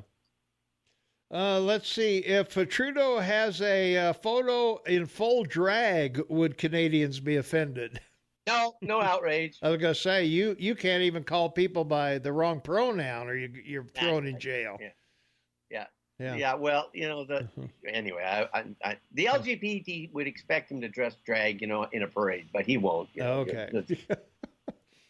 The person who dressed up like a Jamaican earlier said, I'm a woman of slight color, Italian. Sorry. There you go. Yeah, that's good. That'll work. Let's see. Climate change promoters were schooled by Jim Jones. Time to pass out the Kool-Aid. Yeah. That's a bit drastic. But that's where that expression, you're drinking the Kool-Aid, came from. Let's see. The Mueller report was based on the Steele dossier. The Steele dossier was based on lies and fabrication. Lies and misinformation in the Steele dossier were reasons for the FISA warrant. The FISA warrant was issued by corrupt officials, and the real collusion occurred when high-ranking anti-Trump members of the FBI and Democrat Party attempted to persecute Trump, and Democrats want to be our latex salesman. Well, the biggest problem I have. That's from Seinfeld, by the way. Oh, okay. The biggest problem I have with Comey, he meets his president, he reports to him the dossier is nothing, and basically tells him he's not under investigation, and lied to his face when he was, and they were wiretapping him, and it's this thing is wow. going to be good the next few weeks. Mm-hmm. Going to be good. Well, the other thing, Horowitz said that he recommended prosecution of Comey to the DOJ, and they passed. Well, I passed in a sense that I think they want these other reports to come out. And, the Drummond report. They don't want to get him for a lesser charge if there's more. Yeah, they'll if there's package it. Bigger smoking gun there. Yeah, so. a big package with 20 claims and the whole thing, right? All right. Let's go to the phones. 522-TALK is the number. Caller, thanks for calling. You're on the Morning Soapbox with Tom and Shane. What's up? I finally gave up on your app. I went to reverted back to radio. Oh, okay. Yeah, I know. We're having a mess with the app. So anyway, the Chinese are only concerned about hungry people. I had a friend who opened a factory in China, and he said the only thing that they required was that he feed his people well. You could abuse them, you could pay them nothing, you could do anything you wanted to them in the factory, but you had to feed them very well. They're very afraid of hungry people in China. Oh, that would make sense. Yeah, that would make sense. A lot of people, they put nets in some factories to keep from jumping out the windows. That's the apple committing suicide, supposedly. To catch them when they jump out the windows to commit suicide. Yeah. The thing is that they don't want hungry. They have riots in China regularly. Mm-hmm. Like all these little city people, you don't hear about them, but yeah. Well, you hear about the Muslim detention camps, and none of these Muslims in Congress say a word about it. Like, go figure. Mm-hmm. Well, the genocide that's happening in Xinjiang is real. Yes, it is. Like, from Google you can see it. Yeah. Well, let's remember one thing about President Xi. He's president for his lifetime. Yeah. Of course. And they can terminate that anytime they want to. Well, certainly the military can, as long as he toes the line with them. I think that's the biggest danger to him is his military, because that's where a lot of the leaders have come from in the past. Yeah, they're a communist regime, and Xi can go away anytime. Yep, that's right. Amen to that. Okay. All right, thanks for the call. All right, we got to take a quick break. We'll be right back right after this. 20 minutes after the hour of 8 a.m. is Thursday, September 19th, 2019, 50 degrees outside. Shane and Tom and Half Man, Half Amazing on the line. Tom Eagle up your morning mayor, and this is the KMMS Morning Soapbox with Tom and Shane. And let's see. Can I make just two observations? First observation. No, you can't. I'm sorry. Trump can't do anything with Saudi Arabia. It's a setup by the demos. If he does anything, the whole Khashoggi murder will come up, and they'll go after him on that. Number two, this drop in interest rates by Federal Chair Powell. He's put Trump in a box now because Trump complained about this. So if the economy doesn't get stronger and the market doesn't go higher, the Dems will go after Trump on that. So there's two things that you and I will be talking about sometime in the next 2 weeks. I would say we will be doing that. To all the critics of Trump's tariffs, hello. If predecessors, both Republicans and Democrats, would have taken stronger action against China's unfair trade policies and theft of intellectual property, Trump would not have had to initiate tariffs in an effort to level the playing field. So blame Obama and his ilk for these things, and I'll be happy to do that. Nobody has stood up to China and, North Korea, anyone else that Trump has tried to make inroads with. And interestingly enough, the Demolition Party, no one in it is supporting China. Well, yeah. Oh, what a big surprise! Yeah, right. So that's where we're headed, I guess, in the near future. So did you watch Lewandowski yesterday? I watched some of that. Yeah, I forgot he was going to be on, but I watched a little of it. Yeah, he's ready to go after these guys. He says, anyway, according to what they've asked him to do. He's going to look into the dossier and the FISA and all of that, if he hasn't already. But I would think that he would have already done that, but I don't know. We'll see. You're talking about the IG. I'm talking about Lewandowski. Lewandowski. I'm sorry. Yeah, the president's campaign manager. Yeah. Yeah. The first witness before Chubby Chicken. I was getting him confused with Horowitz. Yeah. Lewandowski, I thought, acquitted himself quite well and didn't take any crap from Nadler or any of these Democrats either. So. Amazing, wasn't it? Yeah. Was there a question there? Yeah. No, just an observation. We can do that. No, I meant that was what he said to one of the, Democrats. Exactly. Was there a question in there somewhere? Yes, there was. Yeah. Well, you have to repeat it for me because I don't know. That one congresswoman. And they accused him of campaigning. Yeah. I was subpoenaed, you dummies. The one congresswoman ran out of time, and Chubby Chicken said, "Your time's up." I don't think there was a question there. And she said, "Yes, there was." And Lewandowski looks at her and goes, "No, that was a rant." Yeah. Let's go to the phones. 522-TALK is the number. Caller, you on the Morning Soapbox with Tom and Shay. What's up? Well, according to the official 9/11 report, the Saudis were supposedly funded the demolition of the towers and the third building. Could be. Yeah. And then Obama sold the Saudis fighter jets. And then, so I say screw the Saudis. Yeah. Where are we even in the Middle East? Like, screw that. We don't need their oil. Well, there are survivors of 9/11 still trying to sue. Well, I don't even know why we allow these people to have people in our colleges over here learning how to make people smart. Send them back to home. Yep. I'd agree with that. Hey, thanks, man. Thanks for the call. Yep. All right. Well, yeah, you go into 9/11 conspiracies all day long if you want to, but I don't think we need to go there today. But we covered that a little bit on 9/11 when we do every year, of course, as to what happened there. But right now, though, we're talking about Iran and. Well, I think Shane and I both agree that Saudi Arabia, this is their bag. They should take care of it themselves. There's no reason for us to get involved in it because even though they're supposedly an ally of ours, they're not much of an ally. And I agree with you. If we take Saudi's side, then Khashoggi murder is going to come up again. The Democrats are going to go after that really hard. And so... let's see. I challenge all the people attending the Bozeman Climate March to set an example. If they really believe what they claim, start by getting rid of their cars, shut off all their utilities, throw away their phones, computers, iPads, etc. Start walking everywhere. Can't use bikes since it takes fossil fuels to make them.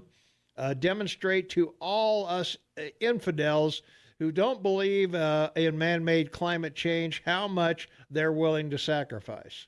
Bingo, you win the prize. Yeah. So, apparently so. Yeah, exactly. And also from our text line, 478-8298, teaching people how to snore. I guess maybe that's a slam on our...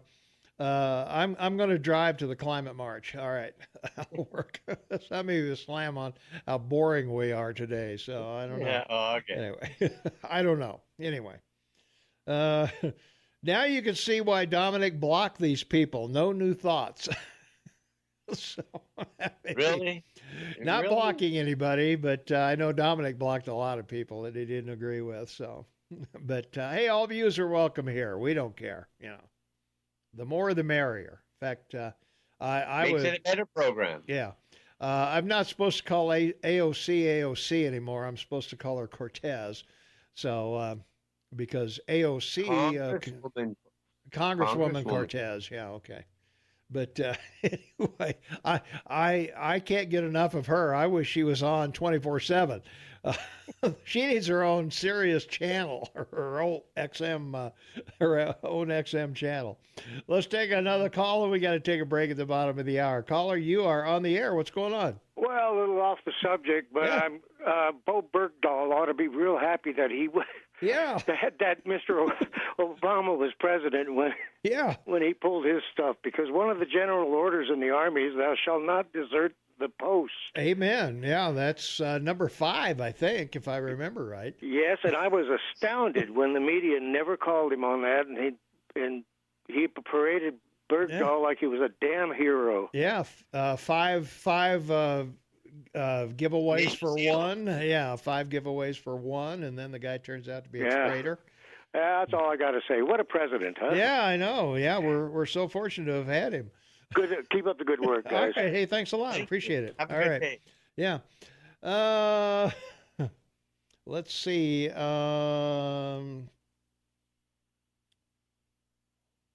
Sadly, need to take care of Iran. They want us to be the bad guys. Or Saudis need to take care of Iran. They want us to be the bad guys. Sorry, I can't read today. You can all take your scooters to the parade. Well, there you go. Well, those have all got to be lubricated, you know. You got to have bearings and got to have lubrication in there, so that won't work. You can't. Now right. Well, also too, no shoes. You know. That's right. Certainly no Chinese-made shoes. That's no ball bearings, no industry. Oh, isn't that amazing? There you go. All right, I got 2 football tickets I've got to give away, and I will give those away right now. I'll take the third caller. 522-TALK is the number, 522-8255. I will take the third caller for 2 tickets to this Saturday's game with MSU and Norfolk State. So 522-TALK, 522-8255. I'll take the third caller today. Call now. All right, 24 minutes for the top of the hour. It's Thursday, September 15, 2019, 51 degrees outside. Looking for a high of only 62 today, partly cloudy. It doesn't look like there's any sunshine out there at all, Shane. I don't know what to tell you. It's not a good day out there. Yeah. So anyway, let's see. Well, we're one of the things that obviously the big thing in the news is the Iran and Saudi Arabia deal that we've been talking about. And I think you and I both agree that we don't have a dog in this fight. The Saudis are on their own. If we could certainly help them if they want to do battle with Iran. And I think that would be a short battle, but they're fighting a war in Yemen. Yeah. So, if the Saudis want to retaliate because someone's, taking an act of war against them, it's up to them to do it, not nobody else. Well, that's what I'm thinking. I mean, I agree with you. I'm just saying that it's that simple. Yeah. They are an ally, like it or not, good or bad. They're not the best ally we have, but at least we got somebody over there. Well, the only danger, of course, besides Israel, I should say, yeah. Well, that's right, and how the media handles it, because Saudi Arabia's military is all U.S. equipment, everything. Yeah. Well, pretty much, yeah. I mean, we're supplying them everything that they use for war, despite their large war chest. Although they do buy stuff from us, they buy the stuff. We don't give it to them. Oh, yeah, no, they buy it. So trillions they've spent. Yeah. Oh, well, from our text line, you know who loves tariffs? Democrats and liberals and our liberal presidents. Conservatives understand this. Well, we do love tariffs because only if they get the desired result, and it looks like we're moving in the right direction for that desired result, because the Chinese are going to come and see us. Well, that's right. And the importance of his trade agreement with China rocks the world as we talk. Yeah. I mean, because the follow-up to that's going to be, new trade agreements with the EU, certainly with Britain. And, he's already done Mexico and Canada. So, everybody's going to look at, the treaty that he comes up with China as the standard for, what he's going to offer anyone else. So there you go. That's why it's so important. He's changing the trade routes around the world for the next 500 years. And I was going to say, if you don't think Vietnam and Malaysia and Indonesia and places like that don't want to fill the void that China is leaving, please, I've got a bridge for you. Yeah, right. Let's take a phone call. 522-TALK is the number. Caller, you on the air. What's going on? Sure. Angry firewood seller calling in. All right. People want to talk about how's tariffs. Inflation holding? Yeah. So let's talk about tariffs. Let's talk about a couple years ago. All right. When all the tariffs that we had on Canadians, I call it Canada on purpose. Yeah. Their timber tariffs coming down here were about to expire. Mm-hmm. And simply because, sorry, I got to catch my breath. Simply because they knew how corrupt our system is and how long it takes for crap to happen in our bureaucratic, right, shenanigans that go on. Everything is just crazy. So they stockpiled their freaking wood for multiple years and just waited for them to expire. And as soon as they expired, they flooded our freaking markets with timber. Now, I know around Bozeman we don't care about it because we think everything just happens and it's supposed to be at the store for us. But when you go out into near Deer Lodge in northwest Montana where they still log, you'll see billboards on I-90 begging people to please buy Montana, lumber. Mm-hmm. And we shouldn't have to. That should be a sense of pride. But I would think so, yeah. The point is, we're about to have our first winter weather advisory this weekend, and everybody's going to get cold. My phone's already been ringing off the hook just like everybody else around here who sells firewood. Sure. There's only a couple people who have it, and just like everything else in Bozeman, those are the rich guys who can go to the limited loggers, buy the wood, drive the prices up. My point is, all these people that are moaning about the tariffs, they're going to start looking for firewood this winter, and they're going to find out that everybody, just like the last couple winters, is backed up beyond belief. They cannot keep up with the demand. There is no supply.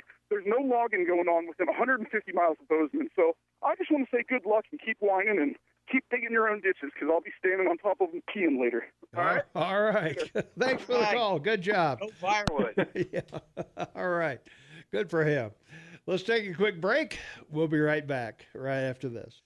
16 minutes for the top of the hour. It's Thursday, September 19th, 2019, 51 degrees outside. Shaman Taubman from our text line. FYI, ASF is not swine flu, which is the influenza virus. AFS has killed 1/3 of the pigs in China. So, wow. I guess so. Mike is spot on about China. Mike was saying, for those of you who missed it, Mike McCormick was our guest between 7 and 8. And Mike says that we've got Xi over there, who's the president for life, and Vinny pointed out for his life. Yeah, that could end at any time. Yeah, of course. Yeah. Depending on how aggressive the army gets, or whatever the generals get, or whoever. Yeah, that's right. But Mike is thinking that because he doesn't care about his people, he doesn't care if they starve or die or whatever. He is more than happy to hold out until the next election. And even if Trump's election is reelected, he may be willing to hold out till the next president comes along. And, there's nothing to prevent him from doing that as long as he's living okay. I mean, you can look at North Korea. Kim Jong-un isn't missing any meals if you've seen him lately. And and the fact that 90% of his people are starving, except the ones that are in the military, I guess. That's correct. Yeah, he doesn't particularly care. And he'll... So that's why making a deal with these people is extremely difficult, because they really don't care about their own people. They only care about their own power and, their domination of... China wants to be the world power of this planet, and they've got the people to do it. But I don't think they're still a hybrid third world country, I would call them. Well, they're a developing country. I wouldn't put them in the first world yet. But yeah. The bottom line is that it's a fascist state run by the military. And the governors of all the provinces in China are run by a military general. They're not run by the party. They're run by the military. Right. And these are the guys that are, whose families are getting caught in this squeeze. And that's why I say they're not just politically on a precipice. They're financially, because, they don't like what's going on. The loss of jobs are extensive. I mean, 4 million jobs in the U.S. is a lot, but maybe not over there, but it's still effective. Sure. And, losing jobs, plants closing mean less money for those generals. So, they're the guys that are going to make this call, not Xi. Yeah. Well, that's what I'm thinking. They're pretty much in charge of the deal. And that's what Vinny was pointing out, that they could take him out at any time.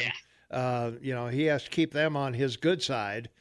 So he's between a rock and a hard place as to pleasing them, and also making some kind of a deal with Trump where they don't lose face, because that's the important thing in their culture is you don't want to lose face. You don't want to look weak. You don't want to look like, you were forced to make a deal of some kind. So it's got to be something that's going to be, halfway favorable for China, I think. But whether, obviously they're not going to go back and say anything bad about Xi and China if you want to live. Well, and we've talked about this, so I just want to say this real quick. The largest global market is currencies. Yep. And China joined the World Bank and the International Monetary Fund, so they float their currency. So this whole talk about manipulating their currency is indirect to the traders that are manipulating it. Right. Well, that forces them to spend their reserve currency. Their reserve currency is the U.S. dollar. So they have to support their currency to try and keep it down, which means they're spending the money they took from your country in balance of trade to try and maintain this price of their currency, because the traders would push it like even lower if they could. Yeah, they really would. Yeah, because it's about 7-1 now anyway, which makes the tariffs even better. More favorable for us, even though they're not what we want. But if you go over there and pay $1 for something, you get 7 spatulas, for your buck. So the Chinese aren't just being squeezed politically by your president; they're getting squeezed economically because of trade, and they're getting squeezed by currency traders. So they got, this dog is out to hunt. Yeah. From our text line, 478-8298, prediction: the Democrats will vilify Trump for the tariffs and keep whining about them. Once the tariffs are eventually effective and give us fair trade with China, you won't hear any more from the left. True. So I would think that would, there's not much else to talk about, is there? You get a fair trade deal. I think you're probably doing okay. One other thing, then we got to take a break here because we got to get the Rush update in if my computer will operate. To counter Shane's argument, U.S. involvement in the Persian Gulf, Saudis are allies. We have a naval base there. We may be independent on oil, but our allies are not, so markets will affect us and our friends. Clinton could have taken out bin Laden in the 90s, but he didn't, hence 9/11. Allowing Iran to gain power in the Middle East will drastically change the area. So that's that. I'll say it, and I'll say it till it happens. Krug Island. You take out Krug Island, and Iran's finished. They go back 500 years. That's it. Okay. Game over. All right. We got to get the Rush update in here and some other good news from our wonderful sponsors that keep us on the air. So we'll be right back right after the news. Here's Rush. 5 minutes for the top of the hour. It's Thursday, September 19, 2019, 52 degrees outside. Shane Matobin, half man, half amazing on the line. Tom Eagle, your morning mayor, and this is the KMMS Morning Soapbox, winding down on Thursday. And from our text line, Shane, regarding we're having a climate change march tomorrow. The kids are getting out of school if they want to march. Well, wow. I don't care about climate change, but I'm getting out of school, and I'll just walk from Cooper Park to Bogart Park. 1 o'clock tomorrow at Cooper Park. If you want to join in or go down and make fun of them, you can do either or. Well, 7-Eleven's happy. Yeah, at least. So anyway, good point, Tom. Climate change protester wearing China-made products. Yeah, that'll be good. Yeah. Yeah. 1/4 of the humans on this planet are dirt-poor Chinese farmers. They are indeed. And CD warning to environmentalists: stop kissing your chickens. They're making you sick. Okay. I think Rush was just talking about that. And I don't know. Some of the things that people come up with, boy, I don't know. And also these climate protesters, no drinks in plastic bottles or anything like that. No straws, certainly. And, no Chinese clothing. Or no Chinese-made clothing, I should say. You can wear coolie hats, I guess, if you want to, but and no paper napkins now made from Canadian wood. That's right. Yeah, none of that. Can't have any. I'll tell you the list of things you can't do. I mean, after all, a lot of people don't realize it, but this show is gluten-free. Well, that's right. There's so many things you can't do. They have to go, demonstrate because that's all that's left. We do, yeah. So, well, boy, we've kind of covered the gamut today. That everywhere. Been kind of all over the place. The market is it's up about close to 80 points, I guess. So that's a good thing. Since the tariffs began, you've made 10% on the stock market and 14% on NASDAQ. If that makes you happy to realize that, that's I guess. right. So should be a fun thing. So. Yeah, the NASDAQ's up. New York Stock Exchange is up. Apple's up. So, the markets are doing pretty well, Shane. So they are indeed. Nothing flashy. No, we a quarter point. I think a lot of people expected it, prepared for it, and it's not gonna do much for your mortgage. It's not gonna do much for your credit cards or your savings account or anything like that. But a quarter point's a quarter point, I guess. So. Well, the remarkable thing is that the only thing happening in your country that people are concerned about is political. Europe is in a mess with Brexit. Yeah. The Middle East is in a mess with Iran, certainly now with Saudi Arabia. Mm-hmm. China's in a mess because of its trading practices. Yeah. And, Southeast Asia is trying to survive. And look at the fires now in Indonesia. Oh, my gosh, we got to stop them. Yeah. So, well, it's just a cruel world out there, It's really is. We're safe in your studio. I was going to say I'm safe in here, at least till Yellowstone blows. Well, hey, all bets are off. You may get close to Yellowstone Park by flying over it on your way to Texas. So well, that's true. Go. I may go. That may be true. So. Yeah, Shane and I will not be here next Wednesday, Thursday, or Friday. I'm going to be out of town. I going to do some stuff. So anyway, there you go. Yeah. So we'll talk about it when we get back. But you'll be treated to some high quality entertainment, I'm sure. Always. All right.